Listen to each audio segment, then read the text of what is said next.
Kids care পক্ষ থেকে সকলকে জানাই আন্তরিক শুভেচ্ছা ও অভিনন্দন। আপনি কি চান আপনার বাচ্চা খুব সহজে এ থেকে জেড পর্যন্ত বর্ণমালাগুলি লেখা শিখুক? তাহলে আজকের ভিডিওটি শেষ পর্যন্ত দেখুন। আজ আমি আপনাদেরকে এমন একটা কৌশল নিয়ে আলোচনা করব যার মাধ্যমে আপনার বাচ্চা খুবই সহজেই ধাপে ধাপে এ থেকে জেড পর্যন্ত বর্ণমালাগুলি শিখতে পারবে।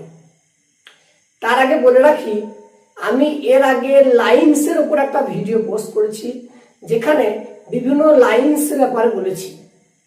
যদি সেই ভিডিওটি না দেখে থাকেন তাহলে অতি অবশ্যই সেই ভিডিওটি দেখুন, কারণ আজকের ভিডিওটি বোঝার জন্য লাইনসের ভিডিওটি দেখা খুবই প্রয়োজন।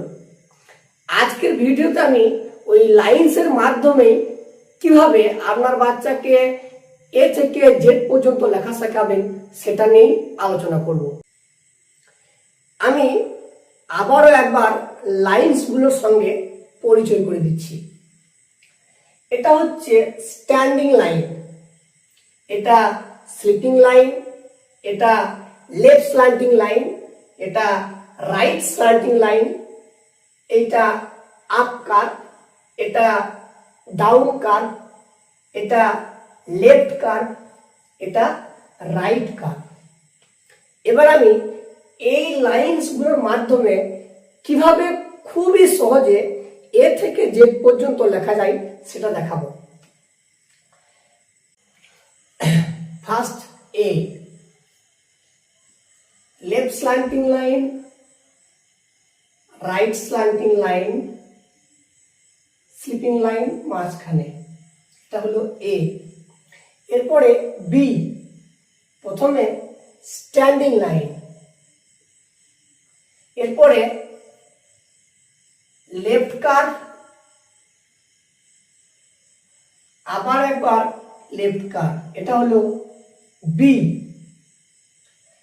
রাইট কার্ভ আর সি হুবহু একই, তাই রাইট কার্ভ সি। এরপর ডি, প্রথমে স্ট্যান্ডিং লাইন, তারপর লেফট কার্ভ, এটা হলো ডি।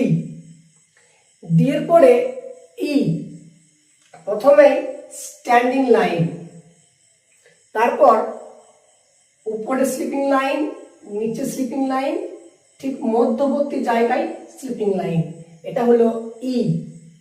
এরপর এফ, প্রথমে স্ট্যান্ডিং লাইন, উপরে স্লিপিং লাইন, মাঝখানে স্লিপিং লাইন, এটা হলো এফ।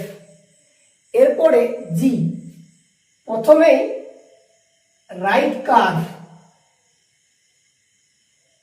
এরপর স্ট্যান্ডিং লাইন, তারপর স্লিপিং লাইন, এটা হলো জি। এরপর এইচ, স্ট্যান্ডিং লাইন, একটু পাশে আবারও একটি স্ট্যান্ডিং লাইন, মাঝখানে স্লিপিং লাইন, এটা হলো এইচ। এরপরে আই, প্রথমে স্ট্যান্ডিং লাইন, উপরে স্লিপিং লাইন, নিচেও স্লিপিং লাইন, এটা হলো আই। এরপর জে, প্রথমে স্লিপিং লাইন, তারপর স্ট্যান্ডিং লাইন, এরপর আপ কার্ভ, আপ কার্ভ, এটা হলো জে। কে, প্রথমে স্ট্যান্ডিং লাইন,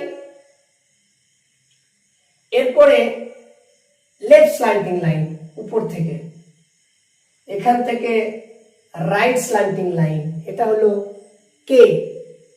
এরপর এল, প্রথমে স্ট্যান্ডিং লাইন, নিচে স্লিপিং লাইন, এল।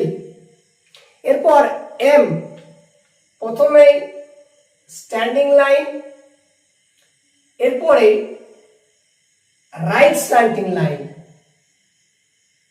তারপর লেফট স্ল্যান্টিং লাইন, তারপর আবার স্ট্যান্ডিং লাইন, এটা এম। এরপর এন, প্রথমে standing line, right slanting line, আবার স্ট্যান্ডিং লাইন, এন। এরপর রাইট কার্ভ, এই দিক থেকে রাইট কার্ভ, এই দিক থেকে লেফট কার্ভ যুক্ত করে দিলে ও। এরপরে পি, প্রথমে স্ট্যান্ডিং লাইন, তারপর লেফট কার্ভ। এরপর Q, right curve, left curve দুটোকে যুক্ত করে তারপর একটা রাইট স্ল্যান্টিং লাইন কিউ। এরপর আর, প্রথমে স্ট্যান্ডিং লাইন, তারপরে left curve, right slanting line, এটা হলো আর। এরপর এস, প্রথমে রাইট কার্ভ, তারপর লেফট কার্ভ, এটা হলো এস। এরপর টি, প্রথমে উপরে স্লিপিং লাইন, মধ্যবর্তী জায়গা থেকে স্ট্যান্ডিং লাইন, টি। এরপর ইউ, আপ কার্ভ হুবহু একই। এরপরে V, right slanting line, left slanting line এদিক থেকে ভি। এরপর ডব্লিউ, স্ট্যান্ডিং লাইন প্রথমে, লেফট স্ল্যান্টিং লাইন,